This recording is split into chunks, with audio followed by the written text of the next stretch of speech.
નમસ્કાર વિદ્યાર્થી મિત્રો, હું છું નિકુલ સિણોજિયા.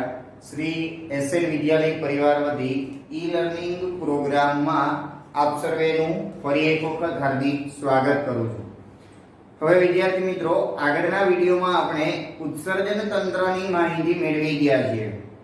તો હવે એની અંદર આપણે એવું જોયું કે ઉત્સર્જન તંત્રની જે રચના છે એમાં મૂત્રપિંડની જે રચના છે એમાં મૂત્ર નિર્માણની પ્રક્રિયા બને છે. એટલે કે રુધિરનું ગાળણ મૂત્રપિંડમાં થાય છે અને એ મૂત્રપિંડ વડે રુધિર ગળાઈ અને જે કચરો ઉત્પન્ન થાય છે, જે ઉદ્ભવે છે, તેને આપણે મૂત્ર તરીકે ઓળખીએ છીએ. તો હવે ખરેખર આપણે આજના વિડીયોમાં હવે એ જોવાનું છે કે મૂત્રપિંડની અંદર પણ એવી તે શું રચના આવેલી છે કે જેના કારણે એ રુધિર છે એના ગાળણની પ્રક્રિયા બને છે અને મૂત્ર છૂટું પડે છે. તો એ જે રચના આવેલી છે મૂત્રપિંડની અંદર, તો એ મૂત્રપિંડ નલિકાની રચના છે. તો હવે આપણે આજે એના વિશેની ચર્ચા કરવાની છે કે મૂત્રપિંડ નલિકા એટલે શું અને તેની રચના આકૃતિ દોરી સમજાવો. એટલે કે આપણો આજનો પ્રશ્ન છે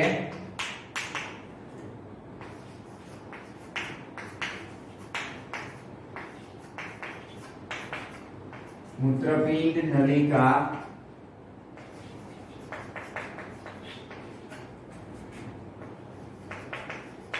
આકૃતિ દોરી તેની રચના જણાવો. અથવા તો આ પ્રશ્ન છે એમ પણ પૂછાય, કારણ કે આ મૂત્રપિંડ નલિકા જે છે તો એ શું કામ કરે છે? તો એ ખરેખર રુધિરના ગાળણની પ્રક્રિયા કરે છે અને ઉત્સર્ગ દ્રવ્યોને છૂટા પાડે છે. તો હવે ખરેખર આ જે પ્રશ્ન છે એટલે કે આ મૂત્રપિંડ નલિકાની જે રચના છે એને ઉત્સર્ગ એકમ તરીકે પણ ઓળખાય છે. એટલે કે અહીંયા કદાચ આપણને મૂત્રપિંડ નલિકા નહીં પરંતુ ઉત્સર્ગ એકમ પણ કહેવાય. એટલે કે એના નામથી પણ પ્રશ્ન પૂછાય. એટલે કે ઉત્સર્ગ એકમ ની આકૃતિ દોરી તેની રચના જણાવો. તો હવે ખરેખર આપણે આ પ્રશ્ન સમજતા પહેલા સૌથી પહેલા એ ઉત્સર્ગ એકમની આકૃતિ કેવી છે, શું હોય એના વિશેની માહિતી મેળવી લઈએ. એટલે કે પહેલા તો આપણે આકૃતિ દોરી લઈએ અને પછી એના વિશે આગળ વાત કરીએ.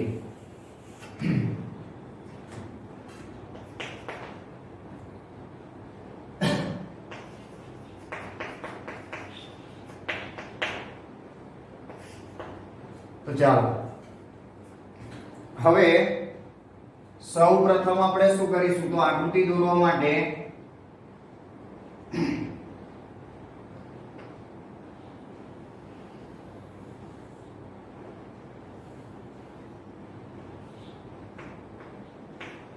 હવે કપ જેવી રચના દોરવાની છે.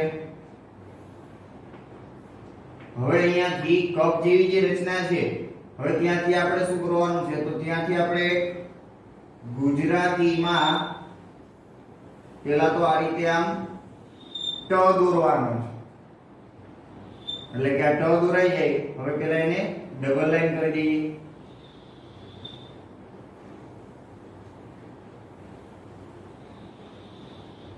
હવે તો એ ટ જે દોર્યો, હવે ટ ને ઢ માં ફેરવવાનો છે. એટલે કે અહીંયાથી ટ સ્વરૂપની નલિકામાંથી હવે એને ઢ માં. એટલે કે ખરેખર આ જે બધી નલિકાઓની જે રચના છે એ ગૂંચળામયી છે અને એને વ્યવસ્થિત સમજવા માટે આપણે આ રીતે સરળતાથી દોરી શકીએ.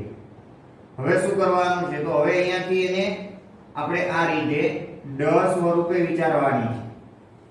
આ રીતે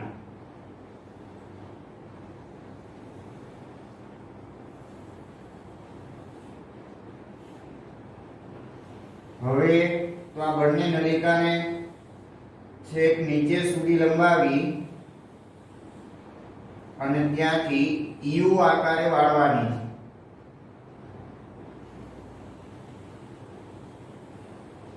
આ રીતે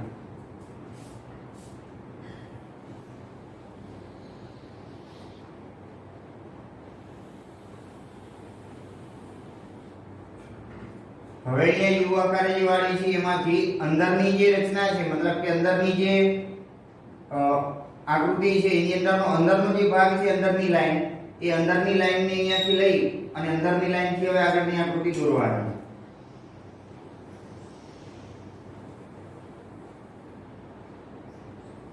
પછી આવી જ રીતે બીજો રાઉન્ડ અને પછી અહીંયાથી આગળ. તો આ રીતે આગળ આકૃતિ પૂરી કરીએ ડબલ લાઈનમાં. અહીંયાથી આમ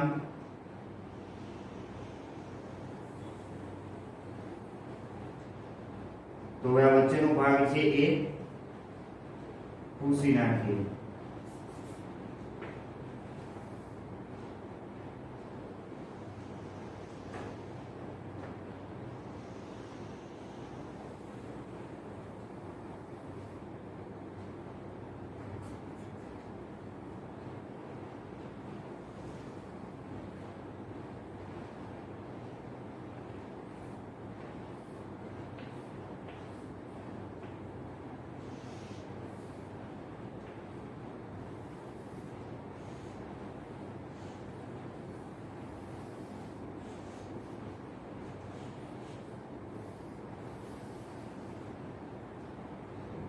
આ રીતે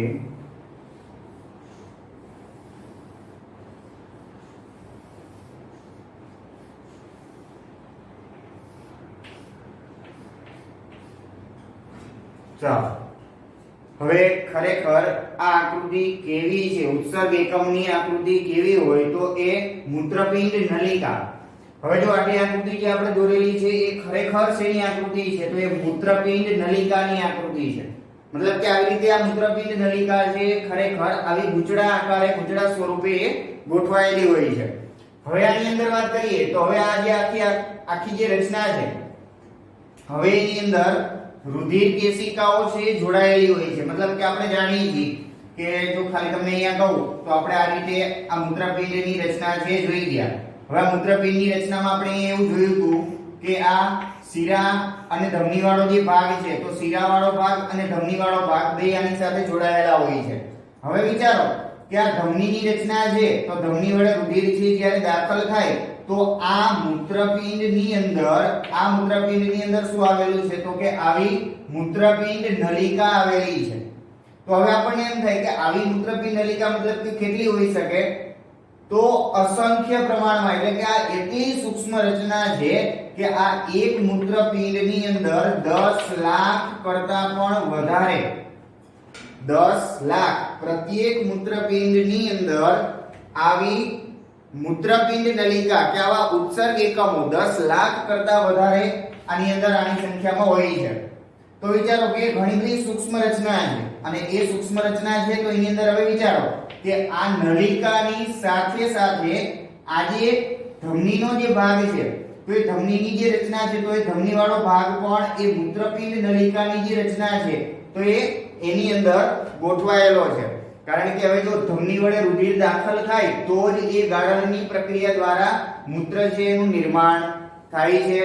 તો ચાલો જોઈએ હવે આગળ કે હવે એની રચનામાં ખરેખર ધમનીનો ભાગ કઈ રીતે આવેલો હોય છે એ જોઈએ.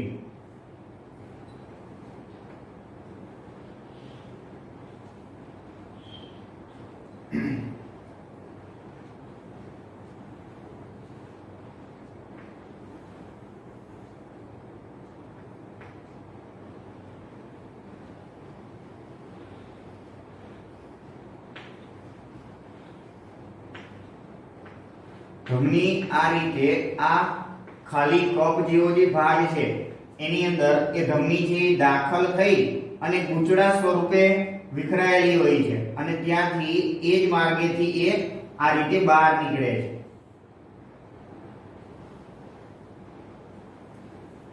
ચાલો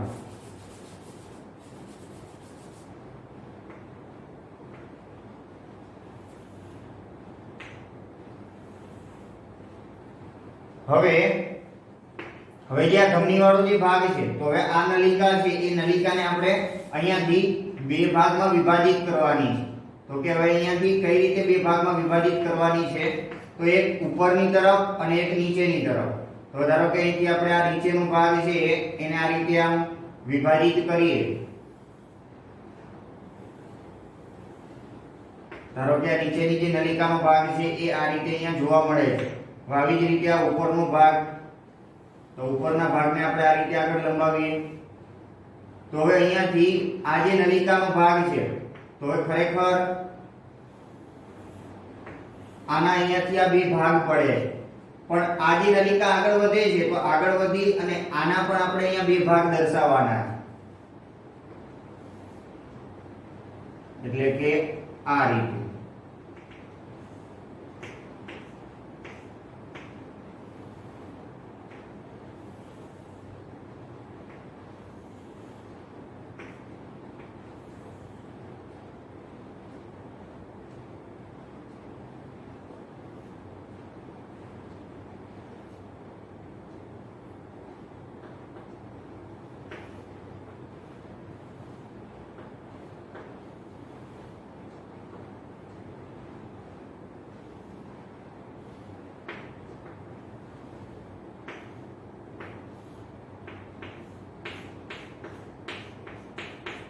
એટલે હવે જો ટૂંકમાં કહીએ તો આ જે રુધિર કેશિકા છે એટલે કે આ ધમનીનો ભાગ, તો એ ધમનીવાળો ભાગ છે એ ખરેખર આ જે આખી મૂત્રપિંડ નલિકાની રચના જે આવેલી છે તો એમાં પણ આ રીતે આમ ગૂંચળા સ્વરૂપે આ જે વ્હાઇટ કલરના ચોકથી આપણે દર્શાવેલું છે એ મૂત્રપિંડ નલિકાની રચના છે. તો એ મૂત્રપિંડ નલિકાની રચનામાં પણ આ રુધિર કેશિકા એ આખી રચનામાં ઉપર નીચે એની ફરતી બાજુએ ગૂંચળા સ્વરૂપે મતલબ કે વીંટળાયેલી હોય છે. હવે જો આ જે આકૃતિ છે આ આકૃતિમાં આ ભાગને આપણે આપણી રીતે પણ થોડો ઘણો આપણી રીતે પણ દર્શાવી શકીએ છીએ, કારણ કે આ એટલી બધી સૂક્ષ્મ રચના છે કે એને ચોક્કસ આકૃતિમાં દોરવું મુશ્કેલ છે કે અશક્ય છે એમ પણ કહી શકાય. એટલે કે જો કદાચ આપણી પાસે આપણે આવી જ આકૃતિ કદાચ ન બને તો પણ શું કરવાનું, તો થોડીક આ રીતની પણ હા એવું આમ આકાર પરથી અને નામ નિર્દેશ દરેકે દરેક અંગોનું નામ નિર્દેશ કરી શકીએ આપણે સંપૂર્ણપણે એવી આકૃતિ હોવી જોઈએ. એટલે ચાલો હવે અહીંયાથી આ જે બે ભાગ છે, હવે જે અહીંયાથી આ નલિકા આ બાજુએથી અહીંયાથી છૂટી પડતી હતી અને એ બધી નલિકાઓ આ મૂત્રપિંડ નલિકામાં જેથી તમારે જો દોરવી હોય તો આ બાજુના ભાગમાં પણ અહીંયા સુધી તમે આ ભાગને આમ લંબાવી દો તો અહીંયા સુધી પણ લંબાવી શકો છો. એટલે કે આ રીતે આ બંને નલિકા અહીંયા આ ભાગમાં અહીંયા ભેગી થાય છે.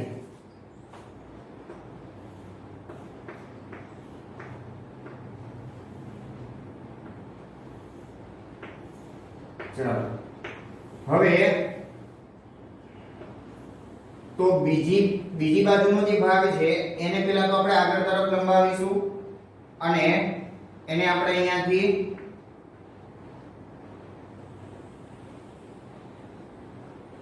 આ બાજુએ આમ લંબાવવાનું. તો ચાલો હવે શું કરવાનું છે, તો હવે આ જે નલિકાનો ભાગ છે એને આપણે આ બાજુએ બહારની બાજુએ દર્શાવીશું.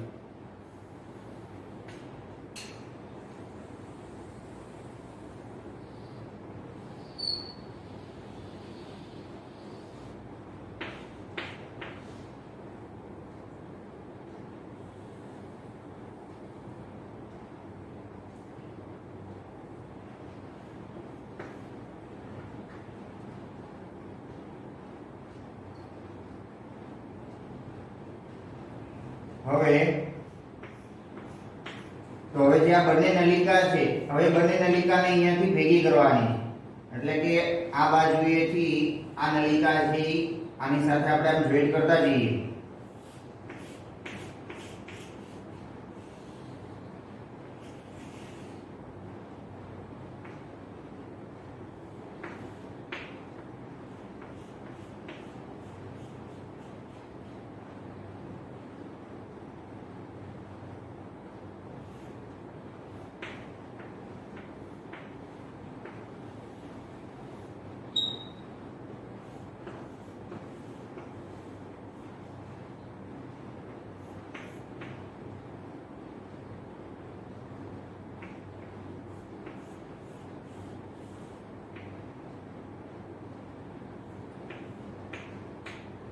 આ રીતે આગળ આ નલિકાઓ છે એને આપણે દોરવાની.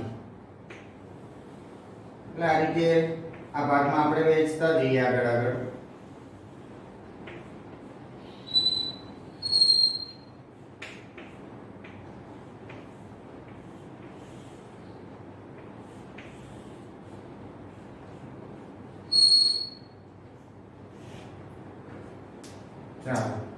હવે અહીંયા ટૂંકમાં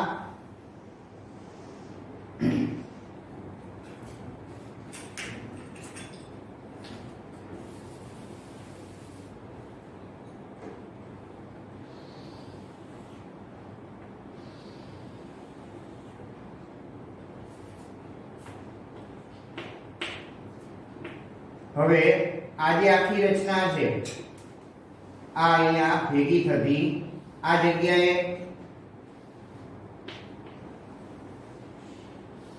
તો શીરા અને રુધિર કેશિકાઓ બંને ભેગી થાય છે જે આપણે આગળ જ્યારે નામ નિર્દેશન સમજીએ ત્યારે ખબર પડી જશે.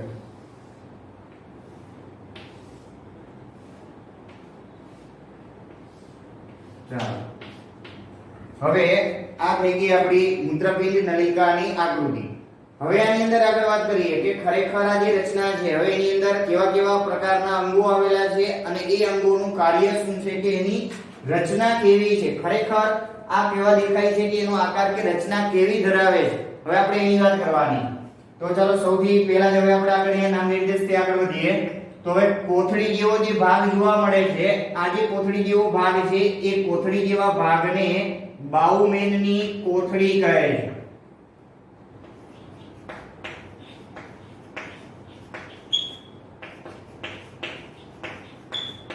શું કહે છે? બાઉમેનની કોથળી. હવે ત્યારબાદ આ જે ભાગ છે આ નલિકા વાળો ભાગ. તો આ જે નલિકા છે એ કોણ છે?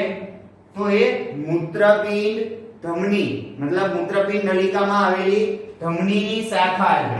એટલે કે આપણે ટૂંકમાં અહીંયા લખવું હોય તો આ રીતે લખાય મૂત્રપિંડ નલિકા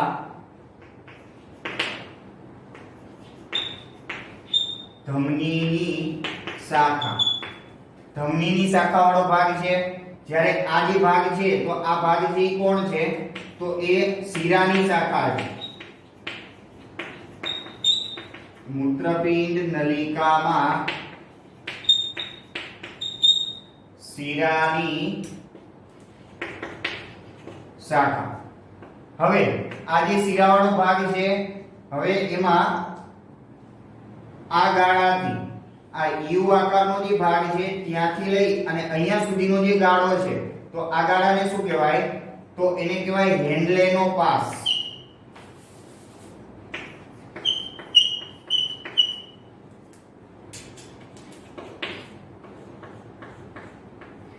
હેન્ડલેનો પાસ. ચાલો હવે બાકીના ઉપરના અંગોની નામ નિર્દેશ કરી દઈએ. હવે આ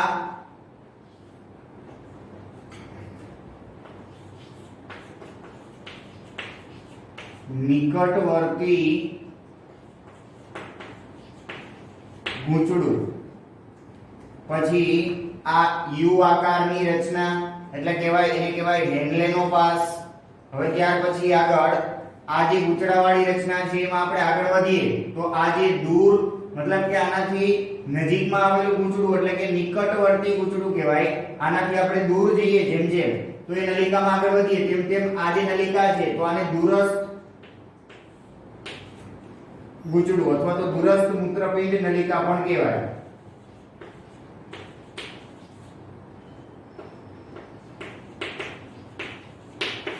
દૂર આવેલું ગૂંચળું. અને આ છે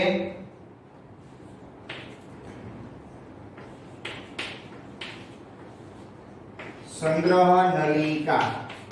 ચાલો હવે તો હવે અહીંયા આપણું નામ નિર્દેશ છે એ આકૃતિમાં આપણું નામ નિર્દેશ થઈ ગયું છે. હવે એ દરેકે દરેક અંગોની રચના કેવી છે અને એ કઈ રીતે જોડાયેલા છે એકબીજા સાથે એ આપણે સમજવાનું છે. હવે એ પછીના ટોપિકમાં આપણે એ વાત કરીશું કે ખરેખર આ રચનામાં આવેલા તમામે તમામ અંગો કઈ રીતે કામ કરે છે. બરાબર? તો ચાલો પહેલા જ આપણે હવે આગળ જોઈએ કે આ આખી મૂત્રપિંડ નલિકાની જે રચના છે તો એ ખરેખર કઈ રીતે કેવા કેવા અંગો છે એમાં જોડાયેલા છે. તો હવે એની અંદર સૌથી પહેલા જો વાત કરી દઉં તો અહીંયા આ ધમનીવાળી નલિકા અને જે અત્યારે આ શિરાવાળી જે શાખા છે એને અત્યારે હાલ પૂરતી આપણે પેલા ધ્યાનમાં લેશું નહીં. અત્યારે ફક્ત પેલા કોને જોવાનું છે તો કે મૂત્રપિંડ નલિકાની જે રચના છે એ પોતે ખરેખર કેવી છે એની આપણે વાત કરવી છે.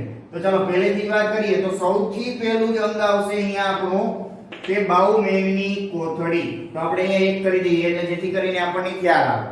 તો હવે વિચારો બાઉમેનની કોથળી છે તો ત્યાંથી શરૂઆત થઈ અને આ જે નલિકા છે ગૂંચળામય નલિકા, તો આ નજીકમાં આવેલું ગૂંચળું એટલે કે આપણે આને 2 નંબર આપીએ. આ આપણો બીજો પોઈન્ટ મતલબ કે એની રચનાનો. હવે ત્યારબાદ એ ગૂંચળું આગળ વધી અને યુ આકારે ગોઠવાયેલું છે. તો એ યુ આકારવાળી રચનાને આપણે શું કહીએ છીએ? હેન્ડલેનો પાસ કહીએ છીએ. હવે ત્યાંથી આગળ વધીએ તો વળી પાછું પહેલા જેવું જ ગૂંચળું જોવા મળે છે, પણ પહેલું જે નજીક હતું તો એને નિકટવર્તી કહેવાય. આ દૂર છે તો આને દૂરસ્થ ગૂંચળું કહેવાય. તો આને આપી દઈએ નંબર 4.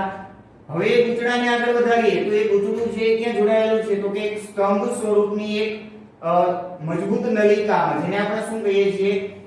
સંગ્રહ નલિકા પણ કહેવાય અને મૂત્રપિંડ સંગ્રહ નલિકા કેવું હોય તો પણ કહેવાય. બરાબર.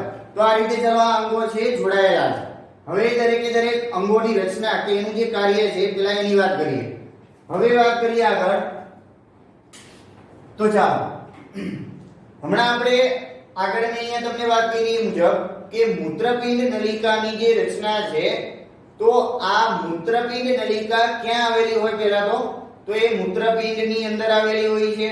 હવે જો એ મૂત્રપિંડની અંદર આવેલી હોય તો મૂત્રપિંડની અંદર આ મૂત્રપિંડ નલિકાની રચના એટલી સૂક્ષ્મ છે કે પ્રત્યેક મૂત્રપિંડની અંદર આવા 10 લાખ મતલબ કે આવી 10 લાખ જેટલી મૂત્રપિંડ નલિકાઓ આવેલી છે. એટલે કે આ જે મૂત્રપિંડ નલિકા છે એ મૂત્ર નિર્માણનું કાર્ય કરે છે, ઉત્સર્જન કરવાનું કાર્ય કરે છે, એટલે કે ઉત્સર્ગ દ્રવ્યોને છૂટા પાડે છે. એટલા માટે આ આખી જે મૂત્રપિંડ નલિકાની રચના છે આ આખી રચનાને ઉત્સર્ગ એકમ તરીકે પણ ઓળખાય છે, કે જે ઉત્સર્જનની ક્રિયાનો મુખ્ય ભાગ છે. એટલા માટે તો પેલા એનો ટૂંકો પોઈન્ટ છે આપણે લખી લઈએ.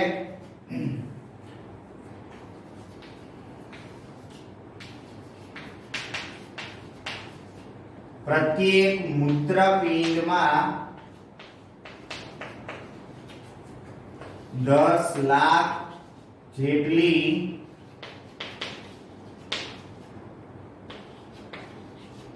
મૂત્રપિંડ નલિકા એટલે કે ઉત્સર્ગ એકમો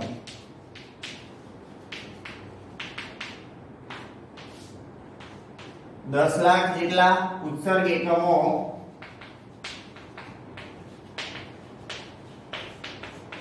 આવેલા હોય છે અને તેના વડે મૂત્રના નિર્માણ અને તેનું ઉત્સર્જનનું કાર્ય થાય. એટલા માટે તેને ઉત્સર્ગ એકમ પણ કહેવાય. તો ચાલો જોઈએ કે તેની અંદર આવેલા અંગોની રચના કેવી છે. તો એના અંગોના નામ આપણે અહીંયા આપી દીધા છે. હવે દરેકે દરેક અંગની રચના કેવી છે એની ટૂંકમાં માહિતી મેળવતા જઈએ. તો હવે એમાંનું પહેલું જ અંગ આવે છે, સૌથી પહેલું છે બાઉમેનની કોથળી. બાઉમેનની કોથળી. તો ચાલો સૌથી પહેલા જ આપણે જોઈએ કે મૂત્રપિંડ નલિકાની કે ઉત્સર્ગ એકમની જે રચના છે તેમાં આવેલી જે સૌપ્રથમ આ કોથળી મતલબ કે સ્નાયુમય કોથળીની જે રચના જોવા મળે છે તો એ કોથળી સ્વરૂપની જે રચના ધરાવે છે જેને કહેવાય બાઉમેનની કોથળી. અને એ કોથળીની અંદર શું આવેલું છે તો કે કોથળીની અંદર ધમનીની જે શાખાઓ છે એ ધમનીની શાખાઓ એ બાઉમેનની કોથળીમાં ગૂંચળા સ્વરૂપે જોવા મળે છે. હવે ખરેખર અહીંયા જોઈએ તો ગૂંચળા સ્વરૂપની કેટલી ધમનીની શાખાઓ ખૂબ જ ગૂંચળા સ્વરૂપે વીંટળાયેલી છે અને એ રુધિરવાળી શાખાઓ છે, રુધિરવાળી વાહિનીઓ વાળી. એટલા માટે એને રુધિર કેશિકા ગુચ્છ પણ કહેવાય. તો આ અંદરનો જે ભાગ છે એને આપણે શું કહેશું? અહીંયા રુધિર કેશિકા ગુચ્છ. શું કહે છે? રુધિર કેશિકા ગુચ્છ કહે છે. તો ચાલો પહેલા તો આપણને એની અંદર બે પોઈન્ટ જાણવા મળે છે, નોટ કરી લઈએ. બાઉમેનની કોથળી. તો પહેલા તો શું કહેશું? મૂત્રપિંડ નલિકાના શરૂઆતના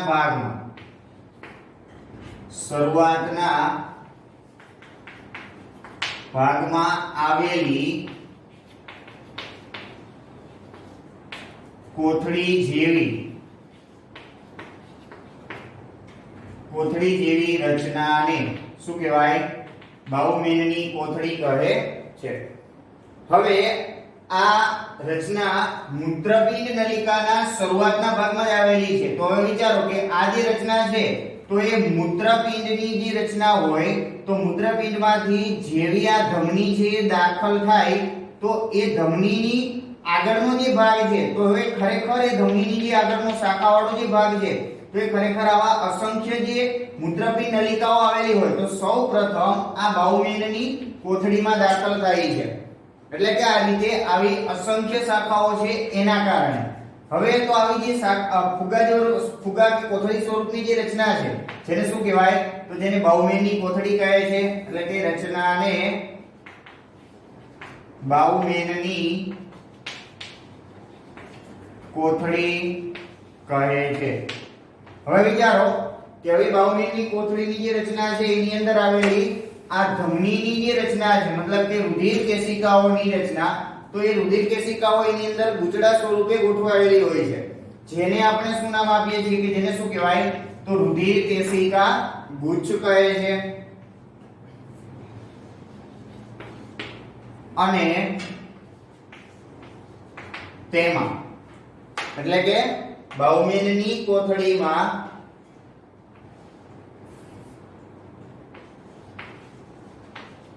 રુધિર કેશિકાઓ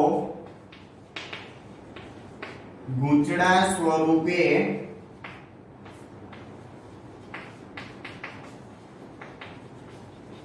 ગોઠવાયેલી હોય છે જેને શું કહેવાય? તો રુધિર કેશિકા ગુચ્છ કહે છે. ઓકે ચાલો હવે અહીંયા આ પહેલું અંગ હતું આપણું મૂત્રપિંડ નલિકા. હવે ત્યારબાદ મૂત્રપિંડ નલિકામાં જો આગળ વધીએ તો હવે વિચારો કે આગળનું જે અંગ છે એ કયું આવશે? તો હવે આગળનું અંગ છે નિકટવર્તી ગૂંચળું. તો હવે જે આગળના અંગોની જે રચના છે તો એને આપણે ટૂંકમાં ખાલી એક જ વાક્યમાં એને વ્યાખ્યાયિત કરી શકીએ. એટલે કે હવે આપણો બીજો પોઈન્ટ છે નિકટવર્તી ગૂંચળું અથવા તો એમ પણ કહેવાય કે નિકટવર્તી મૂત્રપિંડ નલિકા. તો નિકટવર્તી મૂત્રપિંડ નલિકા એટલે કે તો બાઉમેનની કોથળીની નજીકમાં આવેલી ગૂંચળા જેવી રચના. એટલે કે આ ગૂંચળા જેવી જે રચના છે એ બાઉમેનની કોથળીની નજીક જ આ ગૂંચળું બનેલું છે એટલા માટે એને કેવી કહેવાય? તો એ નિકટવર્તી ગૂંચળામય નલિકા. હવે ત્યાંથી આગળ વાત કરીએ તો આગળનો અંગ કોણ આવે છે? આગળનો ભાગ કયો છે? તો જેને કહેવાય હેન્ડલેનો પાસ. તો હવે હેન્ડલેનો પાસ એટલે શું? તો હેન્ડલેનો પાસ એટલે ટૂંકમાં કહીએ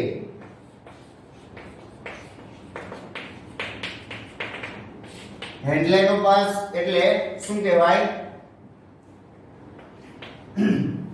તો મૂત્રપિંડ નલિકા આગળ વધી અને યુ આકારે જોવા મળે છે. હવે જો વિચારો અહીંયાથી છે આ જે નલિકા છે એ યુ આકારે જોવા મળે છે અને આ યુ આકારની જે નલિકાનો જેટલો ભાગ છે એને શું કહેવાય? તો એને હેન્ડલેનો પાસ કહે છે. એટલે કે મૂત્રપિંડ નલિકા ના આ યુ આકારના ભાગને યુ આકારનો જે ભાગ છે તેને શું કહેવાય? હેન્ડલેનો પાસ. ત્યાર પછી ચોથો પોઈન્ટ તો દૂરસ્થ ગૂંચળું. તો હવે ચોથો પોઈન્ટ છે તો આપણે હવે ડાયરેક્ટ આની જેમ ખબર પડી જાય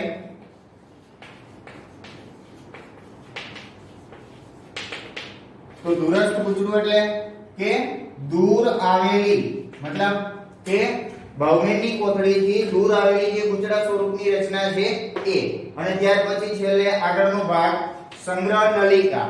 તો હવે સંગ્રહ નલિકા એટલે તો હવે ખરેખર મૂત્રનું જે નિર્માણ થાય છે એ મૂત્રપિંડ નલિકા મતલબ કે બાઉમેનની કોથળીમાંથી એ વહન પામીને ક્યાં પહોંચે? નિકટવર્તી ગુચડું, તેમાંથી હેન્ડલેનો પાસમાંથી દૂરસ્થ ગુચડું અને ત્યાંથી આ સંગ્રહ નલિકામાં અંતે એ પહોંચે છે. તો હવે અને આ સંગ્રહ નલિકા પણ ક્યાં આગળ જઈ અને કોની સાથે જોડાય છે? તો એ મૂત્રવાહિની સાથે અને મૂત્રાશય સાથે જોડાયેલી હોય છે, જે આપણે આગળ ભણી ગયા છીએ. આગળની જે આકૃતિ દોરી ગયા હતા એ એટલે કે આ જે રચના હતી આ મૂત્રપિંડની રચના, તો એમાં આ ધમની અને શિરાનો જે ભાગ દાખલ થતો ભાગ હતો, તો એના વડે આખી રચનામાંથી ગાળણની પ્રક્રિયાને અંતે આ નીકળતી જે નલિકા હતી જે કોનામાં જોડાયેલી છે? તો એ ખરેખર જે મૂત્રાશયની સાથે જે જોડાયેલી હતી, તો આ નલિકા જે છે શું છે? મૂત્રવાહિની. તો આ જગ્યાએ આ છેલ્લો ભાગ સંગ્રહ જે નલિકા છે એ આની સાથે જોડાયેલી હોય, સંગ્રહ નલિકા અંતે મૂત્રવાહિની સાથે, અને આ મૂત્રવાહિની છે એ મૂત્રાશય સાથે જોડાયેલી હોય છે. એટલે કે હવે જો આપણે આગળ લખવું હોય 5મા પોઈન્ટમાં સંગ્રહ નલિકા,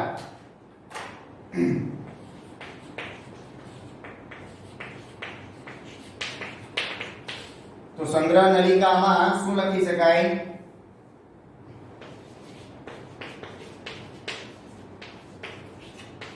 તો કે મૂત્રપિંડ નલિકા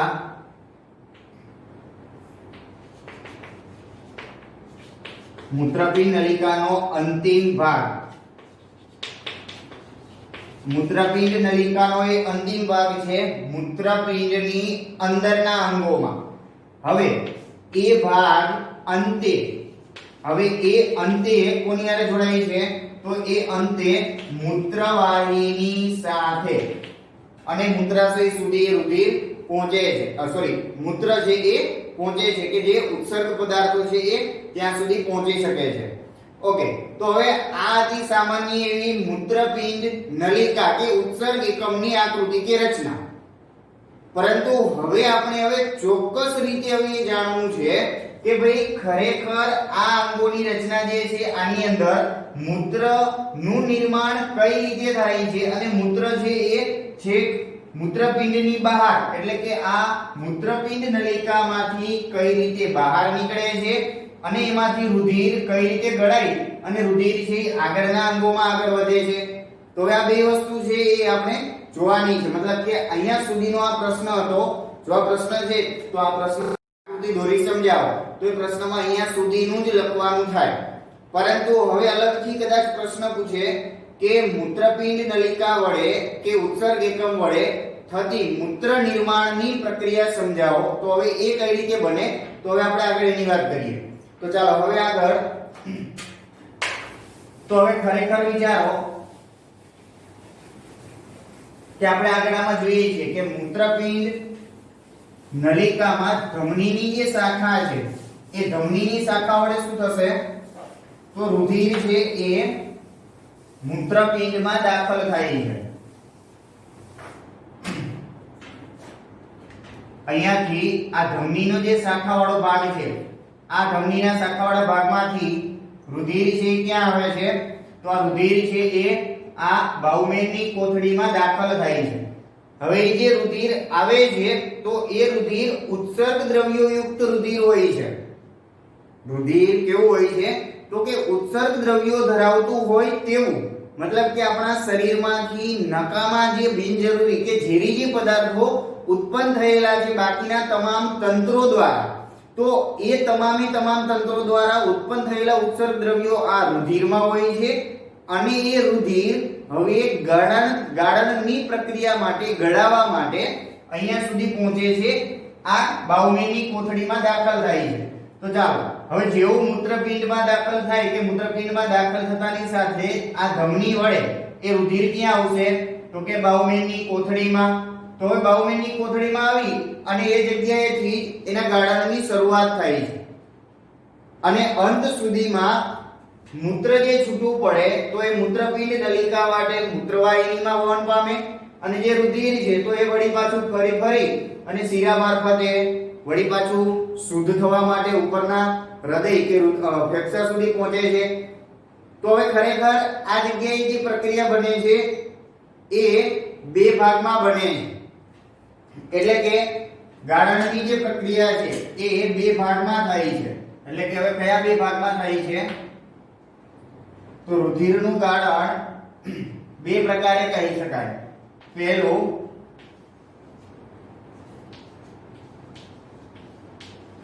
અતિ સૂક્ષ્મ ગાળણ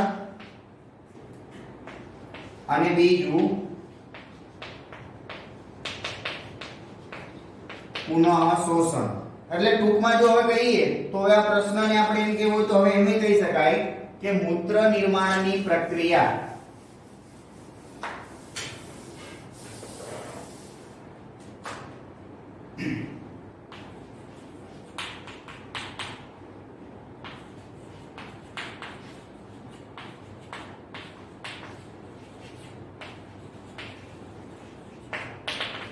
મૂત્ર નિર્માણની પ્રક્રિયા વિગતવાર સમજાવો.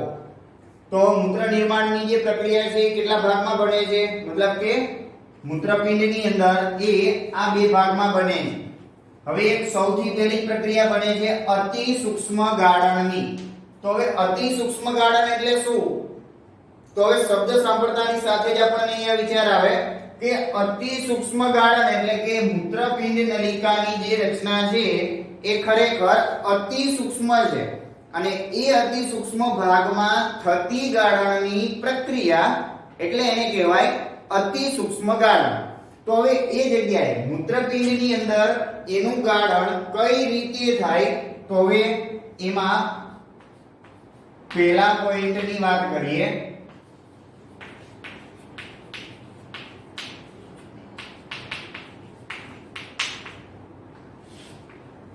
તો હવે વિચારો, જ્યારે ઉત્સર્ગ દ્રવ્યો યુક્ત રુધિર ક્યાં દાખલ થાય છે? તો મૂત્રપિંડ નલિકાનો શરૂઆતનો ભાગ એટલે કોણ? બાહુમેનની કોથળી. તો જેવો એ બાહુમેનની કોથળીમાં દાખલ થાય કે બાહુમેનની કોથળીની અંદર જ એ રુધિર કેશિકા જે છે, દાખલ થતી રુધિર કેશિકા એ મોટા ભાગે મોટા પ્રમાણમાં એક ગૂંચળું છે એ ગૂંચળા સ્વરૂપે ગોઠવાયેલી છે અને એ ગૂંચળું છે એ ગૂંચળું અંતે બહાર નીકળે છે. એ જ નલિકા છે બહાર નીકળે છે. તો હવે જ્યારે રુધિર બહારના ભાગમાંથી મતલબ કે ધમની દ્વારા જ્યારે ગૂંચળામાં કે બાહુમેનની કોથળીમાં જ્યારે દાખલ થાય ત્યારે એ દાખલ થતું રુધિર છે ખૂબ જ ઊંચા દબાણે દાખલ થાય છે અને ખૂબ જ ઊંચા દબાણે દાખલ થાય છે. એના કારણે એ રુધિરની અંદર રહેલું જેટલો ઉત્સર્ગ દ્રવ્ય જે છે, જેટલા ઉત્સર્ગ દ્રવ્યો છે જે પ્રવાહી સ્વરૂપના, એ તમામે તમામ એ જગ્યાએ ગાળણ પામે છે. એટલે કે હવે વિચારો કે આ જગ્યાએથી બાહુમેનની કોથળીની અંદર જ ઉત્સર્ગ દ્રવ્યો છે એ ગાળણ પામે છે અને એ ઉત્સર્ગ દ્રવ્યો છે એ આગળના અંગમાં આગળ વધે છે. તો હવે આગળની જે વાહિની છે તો સૌથી પહેલા ક્યાં આવશે? તો પહેલા તો હવે ઉત્સર્ગ દ્રવ્યો કોથળીમાં જ ગાળણ પામે છે અને એ ઉત્સર્ગ દ્રવ્યો આગળની મૂત્રપિંડ નલિકામાં આગળ વધે છે. તો મૂત્ર જે મતલબ કે ઉત્સર્ગ દ્રવ્યો જ્યારે આગળ વધે એ દરમિયાન રુધિર ક્યાં જાય? તો રુધિર છે આ ભાગમાં આગળ વધે છે, મતલબ કે એની બહાર નીકળતી નલિકામાં. તો હવે જોજો, હવે બંને રચના છે એની સાથે સમજવા જેવી છે. હવે શું થશે? તો પહેલા આપણે આની વાત કરીએ. તો ઉત્સર્ગ દ્રવ્યો જે છૂટા પડેલા છે તો એ છૂટા પડેલા ઉત્સર્ગ દ્રવ્યો ખરેખર ક્યાં જશે? તો આ નલિકા વાટે અહીંયાથી આ નલિકામાંથી ક્યાં જાય છે? તો હેન્ડલેનો પાસ, આ હેન્ડલેનો પાસમાંથી આગળ વહન પામી અને અહીંયાથી આગળને આગળ વહન પામી દૂરસ્થ ગૂંચળું, ત્યાંથી વળી પાછા આ ઉપરનો ભાગ અને અહીંયાથી આ સંગ્રહ નલિકા વડે અહીંયા સુધી વહન પામે છે. બરાબર? તો આ રીતે ઉત્સર્ગ દ્રવ્યો જે છે બાહુમેનની કોથળીમાં છૂટા પડેલા ઉત્સર્ગ દ્રવ્યો એ આ આખી મૂત્રપિંડ નલિકામાં આ સ્વરૂપે વહન પામે છે.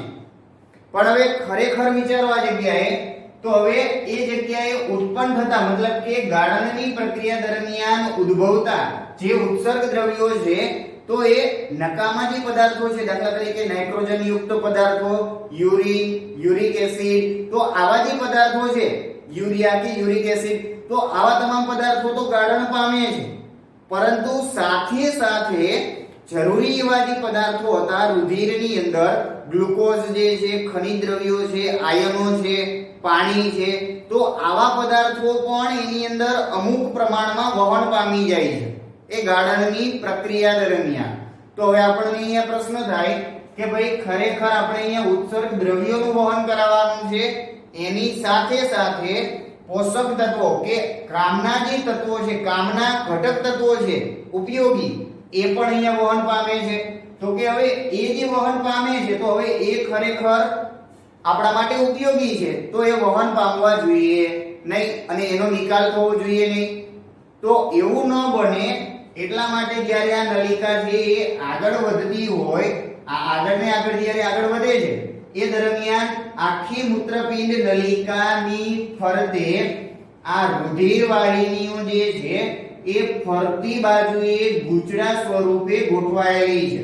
એટલે કે જો તમે અહીંયા જોઈ શકો છો આ ગુલાબી અને જે દુધિયા રંગનો કલર કરી અને જે આપણે રેખાઓ દર્શાવેલી છે, બરાબર, તો આ ધમની વાળો ભાગ છે અને આ શીરા વાળો ભાગ છે. એટલે કે હવે આ બધી રુધિર કેશિકાઓ શું કામ કરે છે? તો આ બધી જ રુધિર કેશિકાઓ શું કરશે? તો એ વહન પામી ગયેલું જે ઉત્સર્ગ દ્રવ્ય છે એમાં રહેલા કેટલાક પોષક ઘટકો એને ફરી પાછા આ જે ધમની છે કે રુધિર કેશિકાઓ છે એ ફરી પાછા એમાંથી શું કરી લેશે? કોષો દ્વારા કે દિવાલ દ્વારા શોષણ કરી લેશે અને ફરી પાછા રુધિરમાં ભેળવી દેશે.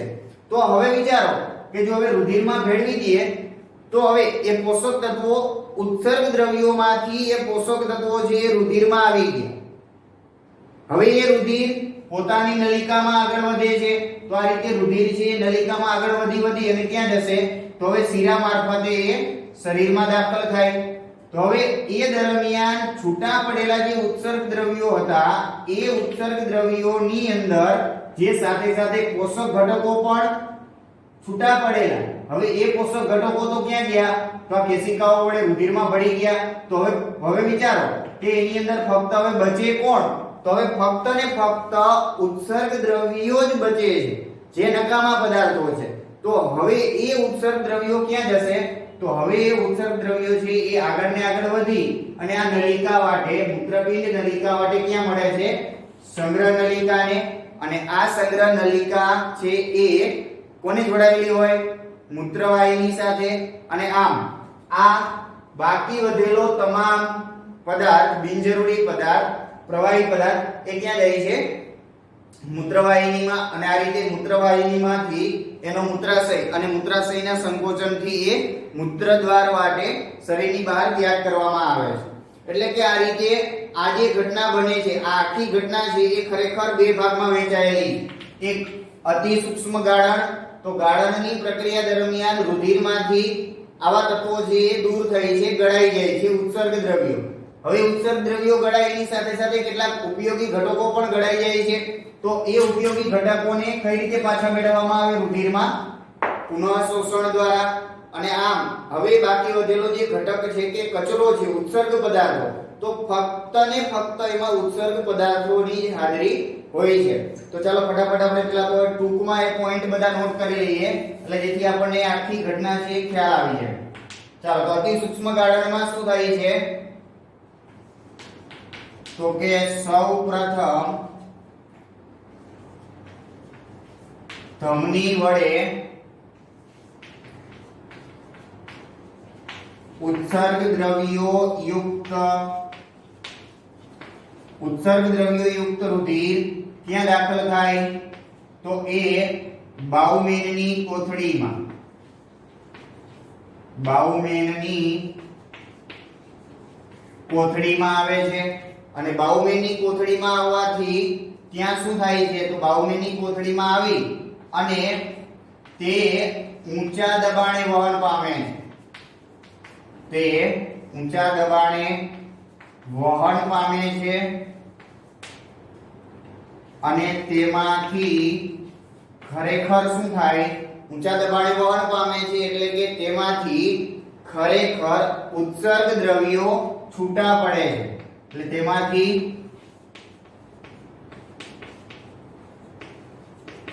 ઉત્સર્ગ દ્રવ્યો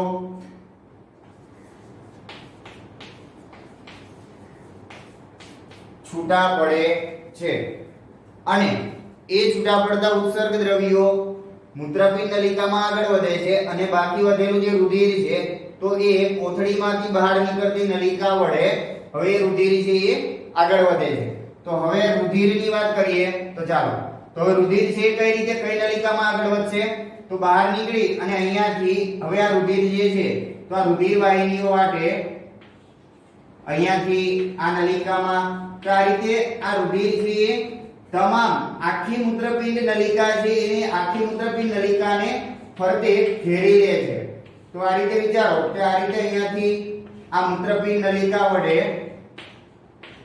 દરેકે દરેક ભાગમાંથી એ રુધિર કેશિકાઓ છે એ આખી મૂત્રપિંડ નલિકાને જાળી સ્વરૂપે ઘેરી લીધેલી છે. હવે અહીંયાથી તો એ મૂત્રપિંડ નલિકામાં જે ભાગ આગળ ગળાઈને જાય છે એમાં રહેલા જેટલા જે પોષક ઘટકો પણ જે અરે દૂર થઈ ગયા એને શું કરવામાં આવે, તો આ રુધિર કેશિકાઓ શું કરે છે એ પોષક ઘટકોને પોતાની અંદર મતલબ કે રુધિરમાં ભેળવી લે છે અને રુધિરમાં ભેળવી લીધા બાદ હવે એ પોષક ઘટકો વાળું જે રુધિર છે તો એ આગળના અંગમાં આગળ વધે છે અને બાકી વધેલું જે ઉત્સર્ગ દ્રવ્યોનો પદાર્થ છે તો એ પ્રવાહી પદાર્થ મૂત્રપિંડ નલિકામાં આગળ વધે છે. તો આ રીતે આ બે ભાગમાં કાર્ય છે એકી સાથે થાય છે. એટલે કે ચાલો આપણે પહેલા લખવું હોય તો લખી શકાય કે ઉત્સર્ગ દ્રવ્યો છૂટા પડે છે અને સાથે સાથે શું છૂટું પડે છે, તો તેની અંદર સાથે સાથે ગ્લુકોઝ, પાણી, આયર્ન, ખનિજ આવા પદાર્થો પણ એ પાણીની અંદર ભળી મતલબ કે પ્રવાહી સ્વરૂપમાં ઉત્સર્ગ દ્રવ્યોની સાથે સાથે દૂર થાય છે. તો હવે આ દરમિયાન શું બને છે, તો હવે શું કહી શકાય કે હવે આ દરમિયાન બનતી જે આ ઘટના છે હવે એની અંદર તો રુધિર, તો હવે રુધિર ક્યાં જશે, તો હવે રુધિર થી આગળ ધમનીને આગળની શાખામાં હવે એ આગળ વધે છે. તો હવે વિચારો કે આ અહીંયા સુધીની જે ઘટના હતી આ કોનું કામ છે, અતિ સૂક્ષ્મ ગાળણ, મતલબ કે ઉત્સર્ગ એકમની રચના પણ ઘણી બધી સૂક્ષ્મ છે. એની અંદર આવેલી આ બાઉમેનની કોથળી તો એ અતિ સૂક્ષ્મ છે. તો એ ઘણી બધી સૂક્ષ્મ રચનામાં ગાળણની પ્રક્રિયા થાય અને એ ગાળણની પ્રક્રિયા દરમિયાન ઉત્સર્ગ એકમની સાથે સાથે ઉત્સર્ગ એકમની મતલબ કે ઉત્સર્ગ દ્રવ્યોની સાથે સાથે છૂટા પડતા ઉત્સર્ગ દ્રવ્યોની સાથે સાથે આવા ઘટકો પણ છૂટા પડે છે. તો હવે ત્યાર પછી બીજા સ્ટેપમાં બીજી ગાળણની પ્રક્રિયા મતલબ ગાળણની પ્રક્રિયા હવે આગળનું સ્ટેપ શું આવશે, તો પુનઃ શોષણ.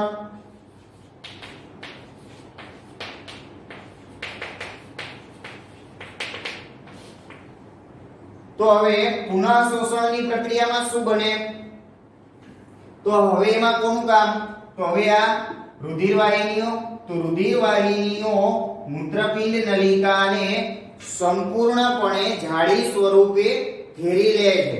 એટલે ટૂંકમાં આપણે અહીંયા લખવું હોય તો લખી શકાય કે હવે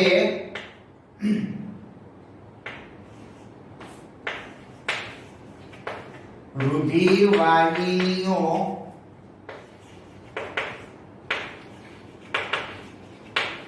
મૂત્રપિંડ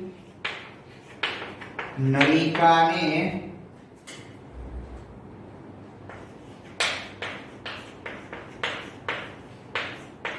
ઘેરી લે છે અને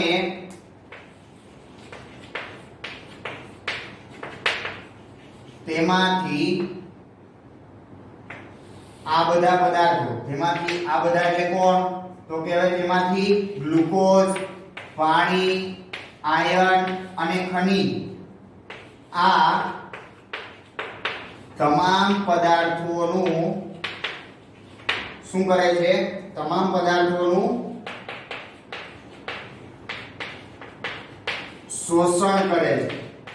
તો હવે તમામે તમામ રુધિર વાહિનીઓ જે મૂત્રપિંડ નલિકાને ફરતી બાજુએથી ઘેરી લીધેલી છે હવે એ શું કરે છે, તો એ મૂત્રપિંડ નલિકામાં વહન પામતો જે ઉત્સર્ગ દ્રવ્યો વાળો પદાર્થ છે એ ઉત્સર્ગ દ્રવ્યોવાળા પદાર્થમાંથી હાજર રહેલા જે આપણા ઉપયોગી ઘટકો છે તો આ ઉપયોગી ઘટકોનું શું કરે છે તો આ તમામે તમામ પદાર્થોનું ફરી પાછું પોતાનામાં શોષણ કરે છે અને હવે એ શોષણ કરી અને હવે એ પોતે એટલે કે હવે એ જે ધમનીમાં રહેલું રુધિર છે તો એ ધમનીમાંથી હવે વિચારો તો કે હવે એ રુધિર ધમનીમાંથી આગળ કોનામાં દાખલ થાય તો કે શિરામાં દાખલ થાય અંતે આ ધમનીમાંથી આ જે આપણે અહીંયા ગુલાબી રંગનો ભાગ દર્શાવેલો છે ધમનીનો ભાગ છે અને અહીંયાથી વિચારો તો આ અંતે કોણ છે તો શિરા છે એટલે કે ધમની છે દાખલ થાય છે અને અંતે રુધિર છે શિરામાંથી બહાર નીકળે છે તો આ રીતે ધમનીમાંથી શિરામાં અને એ અંગોમાં વહન પામે છે ઉપરના અંગોમાં ફેફસામાં કે હૃદયમાં શુદ્ધ થવા માટે પણ હવે અહીંયા વિચારો કે હવે આ જગ્યાએ એક મૂત્રપિંડ નલિકામાં હવે કોણ બાકી બચેલું હશે તો કારણ કે એની અંદરથી હવે આવા બધા પદાર્થો છે એ પણ એમાંથી શોષાઈ ગયા તો હવે એની અંદર સંપૂર્ણપણે તો કે હવે